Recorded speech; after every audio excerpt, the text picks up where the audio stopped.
Hi everyone, welcome back to the YouTube channel Unique Study Circle. This is your faculty in English language, Amir Ahmed. How are you guys?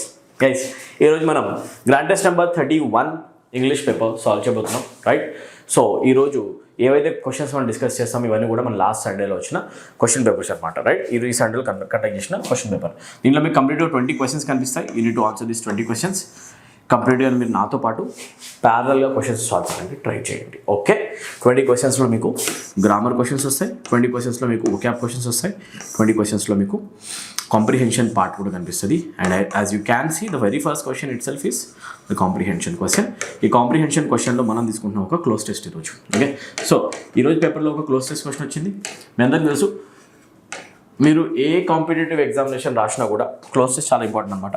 MTS examination రాసే వాళ్ళు ఉన్నా, లేకపోతే CGL మెయిన్స్కి preparation చేసే వాళ్ళు ఉన్నా, CHSL mains అయినా, CPO mains అయినా, లేకపోతే స్టెనోగ్రాఫర్ అయినా, ప్రతి ఒక్కరు కూడా మీకు 15 మార్క్స్ 10 to 15 మార్క్స్ దగ్గర మీకు క్లోజ్ టెస్ట్ క్వశ్చన్స్ వస్తాయి, ఇంకా ఎక్కువే, ఓకేనా? సో ఈ క్వశ్చన్ మనం ఆన్సర్ ట్రై చేద్దాం. సో డైరెక్ట్గా బిగిన్ చేద్దాం, రైట్? ఈ వీడియోలో మీకు కంప్లీట్గా ఇంగ్లీష్ లాంగ్వేజ్ వచ్చిన క్వశ్చన్ యొక్క సొల్యూషన్ పార్ట్ దొరుకుతుంది, లాజిక్స్ ఎలా ఆన్సర్ చేస్తాం ఏంటి అని చెప్పేసి, అండ్ అనాలిసిస్ కూడా మనం చేద్దాం ఎలా వస్తున్నాయి టాపిక్స్ నుంచి క్వశ్చన్స్. స్టార్ట్ చేద్దామా?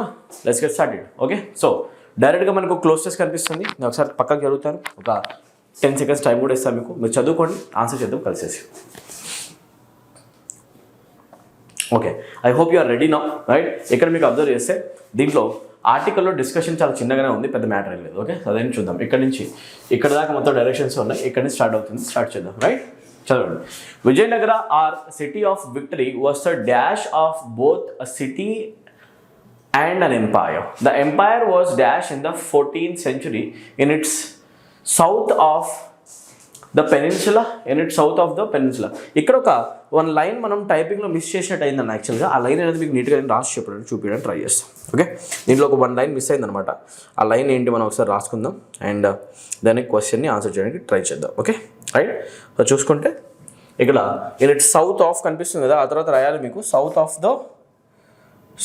of the peninsula, right? In its south of the peninsula, right? Hold on, ఒక్కసారి మనకి ప్రాపర్గా అర్థం కావాలి ఎక్కడ ఏ లైన్ మిస్ అయిందని చెప్పేసి, right? In it's south of the peninsula అని కనిపిస్తుంది. నో, ఇన్ ఇట్స్ హెయిడే అని చెప్పేసి కనిపించాలి. యాక్చువల్గా ఇన్ ఇట్స్ తర్వాత మీకు యాక్చువల్గా రావాల్సింది ఏంటి అంటే in it's south of the peninsula కాకుండా ఇక్కడ నుంచి ఇన్ ఇట్స్ తర్వాత మీకు యాక్చువల్గా మధ్యలో రావాలి ఒక లైన్. అక్కడ ఒక లైన్ మిస్ అయింది అనమాట, టైపింగ్ మిస్టేక్. చూడండి ఒకసారి. ఇన్ ఇట్స్ హెయిడే, ఇది మన టైపిస్ట్లో చేసిన ఒక మిస్టేక్ అనమాట, రైట్? ఒక లైన్ని ఏదో ఒకటి వేసారు వాళ్ళు, చూద్దాం, రైట్? చిన్న మిస్టేక్స్ అవుతూ ఉంటాయి. ఇన్ ఇట్స్ హెయిడే, ఆ తర్వాత comma it dash from the river,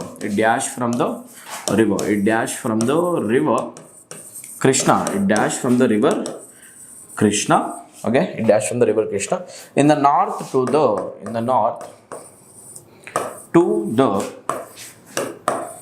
extreme, in the north to the extreme ఆ తర్వాత రాస్తాం మనం సౌత్, ఓకేనా? Extreme south. సో ఇప్పుడు చూసుకుంటే ఈ పార్ట్ ఇక్కడ ఇనిట్స్ తర్వాత రావాల్సిన లైన్ ఏమో ఇక్కడ నుంచి ఇనిట్స్ హెయిడే అని చెప్పేసి, అండ్ ఎండింగ్ తర్వాత మీరు కంటిన్యూ చేయండి ఇనిట్స్ సౌత్ ఆఫ్ అని చెప్పేసి, ఎక్స్ట్రీమ్ సౌత్ ఆఫ్ అని, ఓకే? ఒకసారి మంచి ఆర్డర్ స్టార్ట్ చేద్దాం అన్న, రైట్? ఇప్పుడు ఇక్కడ ఏదైతే బ్లాంక్ కనిపిస్తుందో ఇక్కడ మీరు ఫిల్ చేయాలి బ్లాంక్ నెంబర్ 6. ఒక లైన్ అనేది మిస్ అయిపోయింది, నో ప్రాబ్లం. ఇప్పుడు చూద్దాం. చలో, విజయనగర కింగ్డమ్ గురించి మాట్లాడుతున్నాం మనం. కృష్ణదేవరాయ టైం పీరియడ్లో ఉన్న కింగ్డమ్ ఒకటి. Vijayanagara or city of victory was the dash of both a city and an empire. The empire was dash in the 14th century. In its heyday, it dashed from the river Krishna in the north to the extreme south of the peninsula. In 1565, the city was sacked and dash deserted. Although it fell into ruin in the 17th, 18th centuries, it lived on in the memories of people living in the Krishna Tungabhadra doab. They remembered it as Hampi, a name dash from that of the local mother goddess Padma Devi or Pampa Devi something, ఓకేనా? So ఇప్పుడు చూసుకుంటే దీంట్లో only Vijayanagara అనే ఒక city యొక్క description ఉంది, చాలా ఈజీగా ఉంది. ఒకసారి స్టార్ట్ చేద్దాం. Vijayanagara city of victory was a dash of both city and an empire. Vijayanagara అనేది ఒక ఏంటి dash of both city and an empire. Vijayanagara అనేది ఒక రాజ్యం యొక్క పేరు, ఒక సిటీ యొక్క పేరు కూడా. We're talking about a name, mark కాదు. It's not a mark, it's not a label, it's not a sign, indication కూడా కాదు. ఒక పేరు. Vijayanagara is a name of a kingdom, Vijayanagara is a name of an empire, Vijayanagara is also a name of a city. So we're talking about a name here, right? So name కావాలి కాబట్టి direct మనం option 1 చూస్ చేసుకుంటాం, right? Option 2లో ఏం రావాలి? ఇక్కడ options కనిపిస్తున్నాయి, ఇది చూసేసి ఆన్సర్ చేయండి. ఇన్ ద మీన్ వైల్ ఇక్కడ కనిపించేవన్నీ కూడా అరేంజ్ చేయడానికి ట్రై చేస్తాం, right? What is answer for the second blank? Answer for the second blank, right? So first క్వశ్చన్కి అయితే ఆన్సర్ వచ్చేసింది మనకి. ఆన్సర్ ఏంటి అంటే నేమ్. సెకండ్ బ్లాంక్ విషయానికి వస్తే మనకి of both city and an umpire, the empire was dash in the 14th century, right? ఈ ఎంపైర్ని ఎప్పుడు కనుక్కున్నారు? 14th centuryలో, ఓకేనా, రైట్? ఆర్ ఎప్పుడు స్టార్ట్ అయ్యింది ఈ ఎంపైర్ అనేది అంటే 14th centuryలో, రైట్? ఇంప్లాంటెడ్ అంటామా? బిగన్ అయితే అనం మనము, right? We need has or have to right began, so ఇది కూడా కరెక్ట్ కాదు. డిస్కవర్డ్ చూసుకుంటే ఒకసారి చూద్దాం, right? The empire was dash in the 14th century. 14th centuryలో ఈ ఎంపైర్ అనేది బిగిన్ అయ్యింది అని చెప్పాలి అంటే బిగిన్ అనే సెన్సే కావాలి, కాకపోతే డిస్కవర్ కాదు కనుక్కోవడం కాదు అక్కడ మ్యాటర్, అవునా? ఆ సిటీని ప్రారంభించింది, రైట్? ఎప్పుడు అంటే ఆ ఇయర్లో అనమాట. సో మీరు ఫౌండెడ్ అంటారు, ఏమంటారు యాక్చువల్గా? Founded, okay? సో అలా చూసుకుంటే the city was founded, the empire was founded in the 14th century. 14th centuryలో ఎంపైర్ అనేది బిగిన్ అయ్యింది, ఓకేనా, రైట్? In it's right? ఇందాక మనం ఒక లైన్ని ఎగరగొట్టేసాం యాక్చువల్గా, చిన్న ప్రాబ్లం ఉంది యాక్చువల్గా, రైట్? హోల్డ్ ఆన్, మనకి ఇది కావాలి కదా. ఇప్పుడు చూడండి, in its heyday it dash from the river Krishna అని చెప్పాలంటే in its heyday it dash from. Third blank వచ్చేస్తే థర్డ్ బ్లాంక్కి ఆన్సర్ ఏమవుతుందో ఒకసారి చెక్ చేద్దాం. It dash from, it stretch from, it started from, it strain from, it magnified from. ఆ Vijayanagara Kingdom అనేది బాగా డెవలప్ స్టేట్లో ఉన్నప్పుడు, మంచిగా డెవలప్ అవుతున్న స్టేట్లో, గ్రోయింగ్ స్టేట్లో ఉన్నప్పుడు ఈ dash from, okay? It stretch from ఏమంటే యాక్చువల్లీ మనం ఇట్ స్ట్రెచ్ ఫ్రమ్ అంటే దాని బౌండరీస్ గురించి మాట్లాడుతున్నాం, దాని ఏరియా కవర్ గురించి మాట్లాడుతున్నాం మనం, ఎంత ల్యాండ్లో అది కవర్ అయిపోయిందని చెప్పి. సో ఇది అంటాం it stretch from the river Krishna నుంచి, నార్త్లో ఉన్న కృష్ణా రివర్ దగ్గర నుంచి ఎక్స్ట్రీమ్ సౌత్ వరకు, పెనిన్సులా వరకు కూడా స్ట్రెచ్ అయింది. చాలా పెద్ద కింగ్డమ్ అనమాట. సో అంటే మనం స్ట్రెచ్ అనమాట. సో బ్లాంక్ నెంబర్ 3కి సింపుల్గా ఆన్సర్ ఏమవుతుంది అంటే స్ట్రెచ్. సో క్వశ్చన్ నెంబర్ 3కి ఆన్సర్ స్ట్రెచ్ పెట్టండి, రైట్? స్ట్రెయిన్ అనేది ఆన్సర్ కాదు ఇక్కడ, రైట్? స్టార్టెడ్ కాదు, మ్యాగ్నిఫైడ్ కాదు. Whenever you want talk about the size of any country, size of any empire, size of any kingdom, use the word stretched. We use the term stretched over there. Yes, sir? Very simple, not a big deal. So next blank number 4కి వచ్చేద్దాం మనం.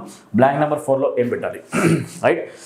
In 1565 the city was sacked and dash deserted. 1565లో ఈ city occupy చేయబడింది and అది కంప్లీట్గా destroy కూడా చేయబడింది and dash deserted, right? అయితే డాష్ డెజర్టెడ్ అన్నప్పుడు అండ్ యాక్సిడెంటలీ డెజర్టెడా, ప్రీవియస్లీ డెజర్టెడా, ప్రజెంట్లీ డెజర్టెడా ఆర్ సబ్సిక్వెంట్లీ డెజర్టెడా? ఇట్ వాస్ డెజర్టెడ్, సిటీని వదిలి అందరూ పారిపోయారు అండ్ అది నాశనం కూడా అయిపోయింది. So it happened later on slowly, అవునా? అలాంటప్పుడు మనం అంటాం it subsequently deserted, it got deserted subsequently. Very simple, ఇక్కడ మీరు సబ్సిక్వెంట్లీ తీసుకోవాలా. In 1565 city was sacked and dash deserted, subsequently deserted, right? Although it fell into ruin in 17th 18th centuryలో మొత్తానికి ఖరాబ్ అయిపోయింది అది, right? It lived on in the memories of people living in the Krishna Tungabhadra dome. Krishna Tungabhadra దగ్గర రివర్లో ఉన్న వాళ్ళు మాత్రం పూర్వీకుల నుంచి నేర్చుకుంటున్నారు, దీని గురించి ఒక స్టోరీస్ కూడా వింటున్నారు, వాళ్ళ మెమరీస్లో మాత్రం ఈ సిటీ ఉండిపోయింది. The remembered it as Hampi అని పిలుస్తారంట యాక్చువల్గా దాన్ని. ఆ name dash from that of the local mother goddess. Hampi అని లోకల్ మదర్ గాడెస్ యొక్క పేరుతో పిలుస్తారు దాన్ని. అయితే హంపి అనేది ఏంటి? డిజైన్డా, డిరైవ్డా, ఎక్స్ట్రాక్టెడా, కలెక్టెడా? See it is derived from a name of one of the mother goddess, derived అంటాం అనమాట. సో వెరీ సింపుల్, 5 క్వశ్చన్స్ ఇలా ఆన్సర్ చేస్తే మీకు డైరెక్ట్గా 5 questions into 2, సీజీఎల్లో మీకు 10 మార్క్స్ వస్తాయి, ఎస్ఐ కానిస్టేబుల్లో 5 into 1 5 మార్క్స్ వస్తాయి అండ్ అదే మీరు ఎంటీఎస్ రాస్తే డైరెక్ట్గా 5 into 3 15 మార్క్స్ వస్తాయి. Very valuable costly topic, so జాగ్రత్తగా ఆన్సర్ చేయండి, okay? Right, let us move to next question అన్న. క్వశ్చన్ నెంబర్ 6 దగ్గర నుంచి మనం స్టార్ట్ చేద్దాం ఫాస్ట్. చలో, select the option that can be used as a one word substitute. The examiner is actually asking for the one word substitute now, right? One word substitution adugutunnaru. To move into or through something, to move into something or to move through something. దేని లోపలికైనా move అవ్వడము, లేకపోతే దేని ద్వారా గుండా అయినా move అవ్వడం, ప్రయాణించడం. దాన్ని ఏమంటామంటే పెనిట్రేషన్ అంటామా, పర్పెచువేట్ అంటామా, క్రాసా, ట్రాన్స్పరెంటా? We're not talking about visibility. In the perspective of visibility, we use the word transparent. Transparent గురించి మాట్లాడాలి. క్రాస్ చేయడం కూడా కాదు matter, very vague hazy word అది. Perpetuate, if I say something is perpetuating, that is continuing. ఓకేనా, ఏదైనా continue అవుతుంది అని చెప్పాలంటే we use word perpetual over they. Option 3 is also wrong. So answer penetration.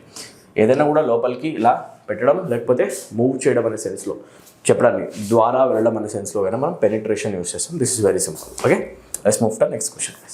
Question number 7, fill in the blank question కనిపిస్తుంది, దీన్ని మనం answer చేయడానికి try చేద్దాం. రైట్, స్టార్ట్ చేద్దాం. Renewable energy is energy that is environment friendly because it is dashed from renewable resources that are naturally replenished. Renewable energy అనేది renewable sources నుంచి వచ్చే ఒక ఎనర్జీ, అండ్ ఆ ఎనర్జీ అనేది రీప్లెనిష్ అయిపోతుంది. న్యాచురల్ సోర్సెస్ నుంచి వస్తుంది కాబట్టి, లైక్ విండ్ టర్బైన్స్ నుంచి వచ్చే ఎనర్జీ అవునా. అండ్ మీరు అబ్జర్వ్ చేస్తే ఈ వాటర్ దగ్గర ఏదైతే హైడ్రో పవర్ ప్లాంట్స్ ఉంటాయో వాటి నుంచి వచ్చేది. This is natural resource, yes or no, right. దాని నుంచి వచ్చే ఎనర్జీని మనం అంటాం renewable energy sources, right. But coal అలా కాదు, once it is consumed for all, yes or no, it is wasted అలా అనమాట. ఇది renewable energy which is actually a renewable one. అంటే మీనింగ్ ఏంటి అంటే అది రెప్లినిష్ అవుతూ ఉంటుంది న్యాచురల్గా. Renewable energy is energy that is environment ఫ్రెండ్లీగా ఉంటుంది because it is dash from, it is found from అనొచ్చా. We can never say it is found from, it is deduced from కూడా కాదు. We have nothing to deduce here. Solve చేయడానికి mathematical problem కాదు అది. కాన్స్టిట్యూటా లేకపోతే డిరైవ్డా, we say it is derived from. Renewable energy is derived from natural sources, renewable sources. It is derived from renewable sources. Avuna? So derived is the perfect usage, guys. Let's move to next question. Next question lo, select the most appropriate antonym of the given word. Antonym adugutunnaru. Antonym deniki adugutunnaru? Troublesome. If I say a person is being troublesome, he is causing a lot of trouble these days. ఎక్కువగా కూడా problem create చేస్తున్నాడు. A problem creator, right. Problematic person మనం అంటాం troublesome person. Antonym అడిగారు కాబట్టి answer planless. We have nothing to do with planless. Curiosity కూడా correct కాదు, కుతూహలం ఉండడం. సోల్ఫుల్ కూడా కరెక్ట్ కాదు. Obedient person is a person who will simply obey to your orders. వినమ్రత కలిగి ఉంటాడు. This person will never create any problems for you. Obedient person will never create any sort of problems for you. Obedient person ఎప్పుడు కూడా problems create చేయడం. సింపుల్గా ఉందా, easy మేనర్లో చెప్పడానికి నేను ట్రై చేస్తున్నా, right. It doesn't create any sort of problems. అట్లాంటప్పుడు మనం ఒబీడియంట్ని యాంటనిమ్గా తీసుకోవచ్చు. Let's move to next question guys. Question number 9, the insect bit the little baby. అడుగుతుంది ఏంటి, select the option that expresses the following sentence in passive voice, right. ఈ active voice స్టేట్మెంట్కి మీరు passive voice రాయాలంటే చాలా simple అనమాట, right. So క్వశ్చన్లో కనిపిస్తుంది the insect bit the little baby. Let me write it because you don't have much space over there. ఇది చాలా ఈజీగా ఆన్సర్ చేయొచ్చు, బట్ దీని ఊరికే రాదు చూడండి. The insect bit the little baby. I want this to be understood by everybody. I want to make it clear once and for all. When you actually look at this question, you can answer this question very simply, easily, by looking at the main verb. Bit కనిపిస్తుంది, బయటికి past tense bit అవుతుంది. మీకు తెలుసా తెలియదు ఒకసారి చూడండి. బయట is if present form, కొరకడం. బయటికి పాస్టెన్స్ మనం రాస్తాం బిట్. బయటికి పార్టిసిపల్ ఫామ్ రాస్తాం బిటన్. అండ్ లాస్ట్లో రాస్తాం ఐఎన్జీ ఫామ్లో బైటింగ్ అని చెప్పేసి. సో బయటికి వర్బ్ ఫామ్స్ ఇవి అవుతాయి అనమాట. So as soon as you see bit, you need to understand that this is the second form and it represents simple past tense. And the given statement is in simple past tense. We need to convert simple past into passive voice. We bring the object over here, we write the little baby, and we write the subject over here. The insect goes to the end of the sentence, and it is written as baby is singular, so we write was followed by. Bite will be written as third form. It will be written as bitten. Was bitten should be found among the options. ఎక్కడ ఉంది? Has bitten కనబడకూడదు, was bitten కనిపించాలి. Had bitten, there is no scope for it. There is no scope for has bitten, had bitten, is bitten. So answer of the question becomes option 2. I hope this is easy and doable.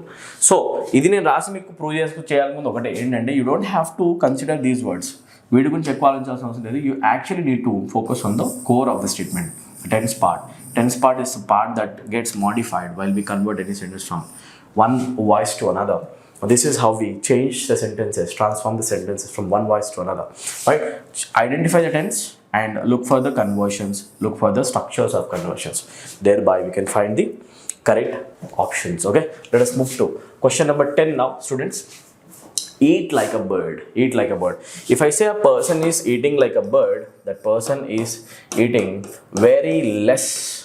Eat like a bird. Eat like a bird. Eating very less quantity of food.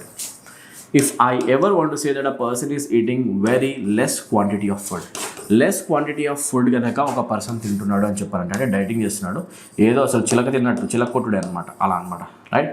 Less quantity of food తింటున్నాడు అని చెప్పారంటే we used to say, now we simply say that he is eating like a bird. This expression is used to say that a person is not eating much food, he is consuming little amount of food. Okay, అలాంటప్పుడు ఇప్పుడు మనకు కావాల్సింది ఏంటి? Select the sentence that uses the given idiom correctly. ఎక్కడైతే sense మీకు ప్రాపర్గా సెంటెన్స్లో use చేసిందో అది తీసుకోండి. Nobody can eat with Jerry at the same table, as is so messy. Messy eating కాదు, eating like a bird doesn't mean that a person is a messy eater. అంటే meaning ఏంటంటే messy eater అంటే మొత్తం ఇలా పిసికేస్తూ ఉంటాడు, మొత్తం పూసేసుకుంటూ ఉంటాడు, అవునా, అటుబడే సైడ్ కూడా food. Of those people are called messy eaters. Messy eating matter కాదు, person eats less. So messy eating is not the answer. Option 2, Pinky is on a diet, she is on a diet. See the context is actually comparable.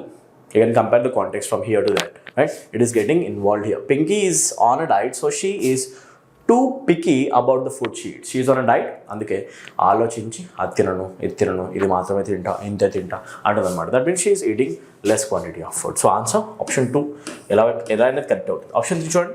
The colonial powers colonize small countries by exploiting them and stealing their resources. Is there any sort of the sense of consumption of food getting involved in that sentence? అసలు ఎక్కడ కూడా food consumption సెన్సే లేనప్పుడు అది ఎలా answer అవుతుంది? So option 3 can never be the answer. Option 4, over eating is the most obvious reason for gaining wait quickly. Well, in this sentence the sentence is actually focusing on the context over eating. Well, this is the opposite of what we are discussing right now, because here a person who eats like a bird eats less quantity of food. Option 4 contains the context in which a person overeats. So this becomes the opposite of the discussion. Option 4 cannot be the correct answer. So answer of the question is obviously option 2. Easy, right? Let's move to the next question. Next question చూస్తే, select the most appropriate synonym of the given word. ఇచ్చిన వర్డ్కి synonym ఏమవుతుంది? ఇచ్చిన word అవుతుంది frisky. If I ever call a person as frisky, ఒక పర్సన్ని ఫ్రిస్కీ person అన్నాను అంటే that person is very very active, energetic. A person అయితే చాలా యాక్టివ్గా ఉంటాడో, ఎనర్జెటిక్గా ఉంటాడో అండ్ చాలా ప్లేఫుల్ యాటిట్యూడ్తో ఉంటాడో, person is very active, very energetic and playful attitude, lively attitude గల పర్సన్ అనమాట. Energetic, lively, full active, energetic, playful, attractive, ఒక ఆరా ఉన్న పర్సన్ మనం అంటాం ఫ్రిస్కీ పర్సన్ అని చెప్పేసి, రైట్? సో అడిగింది ఒక సినోనిమే కాబట్టి we don't take loose, we don't have any requirement for transient. Transient things are things that are temporary, things that are not permanent. ఏదైనా ట్రాన్సియంట్ అన్నాను అంటే అది టెంపరీగా ఉంటుంది. ట్రాన్సియంట్ క్లౌడ్స్, టెంపరీ క్లౌడ్స్, అవి ఎక్కువసేపు ఉండవు, పర్మనెంట్ కాదు. ఓకేనా? ట్రాన్సియంట్ అంటాం, right? Next, playful, memorable. Memorable has nothing to do with the question. So answer option 2 అన్న. ఈజీగానే మీరు క్వశ్చన్స్ అన్ని ఆన్సర్ చేయొచ్చు, మీకు అర్థమవుతుందని కూడా తెలుసు, right? Question number 12, select the most appropriate meaning of the given idiom. If I say something is all Greek to me, right? ఒక పర్సన్ అంటాడు, జాక్ అనే పర్సన్ అంటాడు ఫర్ ఎగ్జాంపుల్, అంటాడు ఏంటి అంటే, math is all Greek to me. Math is all Greek to me. Maths అనేది ఎందుకో నాకు అస్సలు అర్థం కాదు, math is all Greek to me అన్నాడు అనుకోండి. దాని మీనింగ్ ఏంటి అంటే, he doesn't understand even a bit of it. ఓకేనా? అది అతనికి అస్సలు అర్థం కాదు. ఏదైనా మ్యాటర్ అసలు నాకు అర్థం కాదని చెప్పాలంటే we use the expression all Greek to me. That means you don't understand it at all. You don't understand it at all. అది నీకు అర్థం కాదు. ఓకేనా? నీకు అది అర్థం కావట్లేదు, నీకు అసలు అర్థం కావట్లేదు అనే కేసులో మనం యూస్ చేసేది ఏంటి అంటే, you don't understand it, right? So simple answer ఏమవుతుంది? All Greek to me. Something that is fancy and classy. Fancy, classy ఉన్న దాన్ని మనం ఆల్ గ్రీక్ అంటామా? No. Something that is not understandable, direct answer option 2. Something that is harmful to all, వేరే వాళ్ళకి harmful అయ్యేదా? కాదు. Something that is ancient and classic ancient things కాదు. Answer ఏంటి అంటే ఆప్షన్ 3 అనమాట. Let's move to next question. Question number 13, answer ఏమవుతుంది? Select the most appropriate antonym of the given word. ఇచ్చిన వర్డ్ ఏంటి? Bold. If I call a person as a bold person, that person is very brave and he's a risk taker. Brave పర్సన్స్ని, risk టేకర్స్ని మనం bold people అంటాం, right? And the examiner is asking for antonym. So ఆపోజిట్లో weak will ఉన్న person కావాలి, పిరికి వాడు అనే సెన్స్ కావాలి, రైట్? అలాంటి ఆన్సర్ ఏంటి? Valiant is a synonym. Valiant అన్న ధైర్యవంతుడే. గ్యాలంట్రీ అన్న కూడా సినోనిమే, ధైర్యవంతుడే. heroic is also a person. If I call a person as a hero, he's obviously brave, right? Right? So ఇది కూడా synonym. Which of the options is the antonym? ఉన్న అన్ని ఆప్షన్స్లో antonym అయ్యే chance only ఒకటే వాడుకుంది, అదేంటంటే timid. If I call a person as a timid person ఎప్పుడైనా కూడా పిరికి వాడే. సింపుల్ కదా. Let's move to next question. Question number 14. దీన్ని చెక్ చేసి దీన్ని ఆన్సర్ చేయండి. 14. Reasons are intentions that cause a particular set of beliefs or actions. Right. Select the option that can be used as one word substitute. One word substitution అడుగుతున్నారు. అదేంటి? The reasons are intentions that cause a particular set of beliefs or actions. Particular set of beliefs actions రావడానికి రీజన్స్ని ఏమని అంటాము? Thinkable అంటామా? No. Right. Motives అంటామా? Motives and intentions కావచ్చు. Practicality? No. Rational అంటాం. యాక్చువల్గా ఏమంటాం? రేషనల్. రైట్. రేషనల్ అంటే మీనింగ్ ఏంటి అంటే the logic of thinking. Right. Rational logic of thinking. Reasoning అనమాట. The reasoning behind doing something, that is called rational. So answer option 3 guys. Let's move to next question. 15th question. Select the option that expresses the given sentence in indirect speech. Indirect speech నుంచి direct వస్తుంది. Answer I have been to Australia, Amrita told me. అయితే Amrita told కనిపిస్తుంది అంటే ఇక్కడ మీకు ఆన్సర్లో కూడా టోల్డే కనిపించాలి. అన్నిట్లో టోల్డ్ ఉంది, హ్యాపీ. ఇక్కడ టెల్ ఉంది, తీసేసేయండి. ఇది నౌన్ అనమాట. ఓకే. అమృత టోల్డ్ మీ తర్వాత రావాలి that she. I have been కనిపిస్తుంది కాబట్టి have been is a combination that represents present perfect tense. And when we convert one sentence from direct to indirect, present perfect will be converted to past perfect. So మీకు ఆప్షన్స్లో కనిపించాలి have been ప్లేస్లో had been అన్న. మీకు అర్థమయ్యేదాకా రిపీటెడ్గా వినండి, అవసరం లేదు. మీకు మీ ఇష్టం, అది ఎంతసేపు పర్లా. ఓకే. సో హ్యావ్ బీన్ ప్లేస్లో హ్యాడ్ బీన్ రావాలి. Had been can be found in option A, not in B. ఇక్కడ బీయింగ్ కనిపిస్తుంది. నాట్ ఇన్ సి, ఇక్కడ ఇది కాదు. సో ఇక్కడ చూసుకుంటే టెల్లోనే ప్రాబ్లం ఉంది, మరోవర్ ఇక్కడ బీయింగ్ కూడా వస్తుంది wrong. So answer of the question becomes option 1. అర్థమైందని అనుకుంటున్నా. If you don't understand it, you have the privilege to repeat it, luxury to repeat it any number of times you want. Sir ఎన్ని times అని చూడండి. Come on. Next question. Find the error in the following sentences. Question number 16 to question number 20. 16, 17, 18, 19, 20. 5 questions, 5 marks. Error detection questions practice చేద్దాం. రెడీయా? చాలా. Before take this medicine you should consult a doctor. Guys, the word before is a preposition. Preposition will demand a usage of a noun after it. And how can you make the word take look like a noun? Take ni మనం noun లా కనిపించాలని చేయాలంటే, ఒక verb ని noun లా కనిపించాలని చేయాలి అంటే మనం ఒక gerund చేసేసేయాలి, అవునా? So take ని మనం taking చేసేస్తాం. In that case a gerund becomes a noun. So అంటే మనం before take కాదు, we say before taking this medicine. So which option is correct? Option 1. Move on to the next question. Question number 2 check cheste. The reasons for visiting Meerut was because my mother needed to be looked after. Right? Meerut ki nenu velli visit cheyani reason enti ante ma mother care తీసుకోవాల్సిన అవసరం ఉంది. The reason for visiting.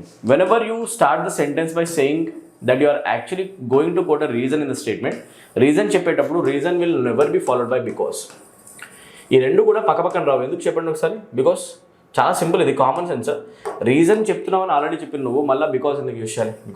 Because లోపల కూడా కాజే ఉంది. That means the word because is also use to quote reasons. అట్లాంటప్పుడు the reason for visiting Meerut was because అనము. We say the reason for visiting Meerut was that అంటాం. Was that.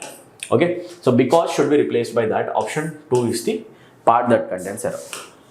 ఈజీ క్వశ్చనే, పెద్ద difficult ఏం కాదు, ఎవరిని క్వశ్చన్ చేసేయచ్చు. రైట్. క్వశ్చన్ నెంబర్ 18కి వస్తే, no one have ever visited this place before.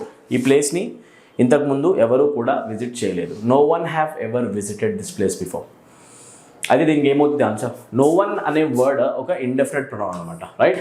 గుర్తుపెట్టుకోండి. నో వన్ కావచ్చు, లేకపోతే నో బడీ కావచ్చు, రైట్, లేకపోతే నథింగ్ అనే వర్డ్ ఎక్స్ప్రెషన్ కావచ్చు.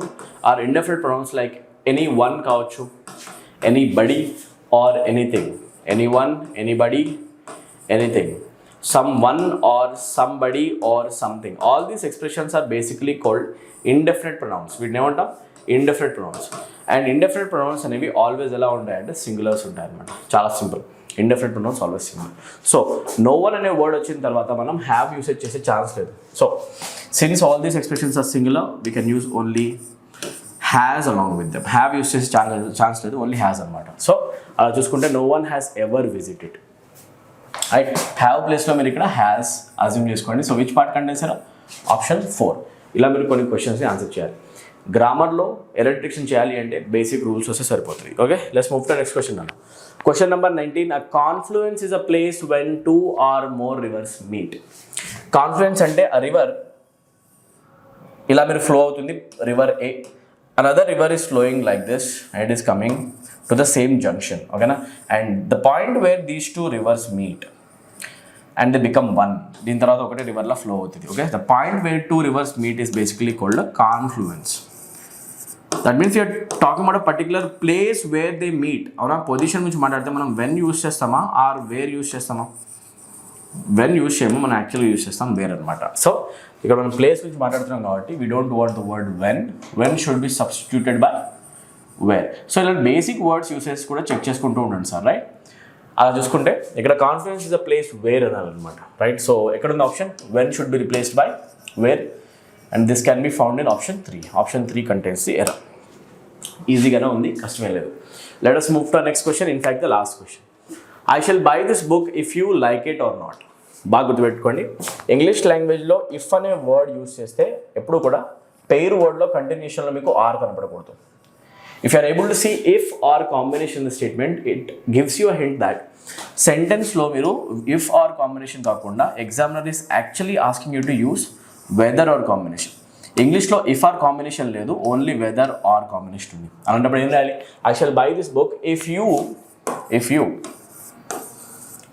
లైక్ ఇట్ ఆర్ నాట్ కనిపిస్తుంది కదా, ఇలా చూసిన వెంటనే if you like it or not కనిపిస్తున్న వెంటనే once you see the word if in the statement or కూడా కనిపించింది అంటే ప్లీజ్ అండర్స్టాండ్ ఆర్కి వెనక్కి వచ్చి యూస్ చేయండి, ఇఫ్ కాదు. If or is a bad combination, we use the term weather.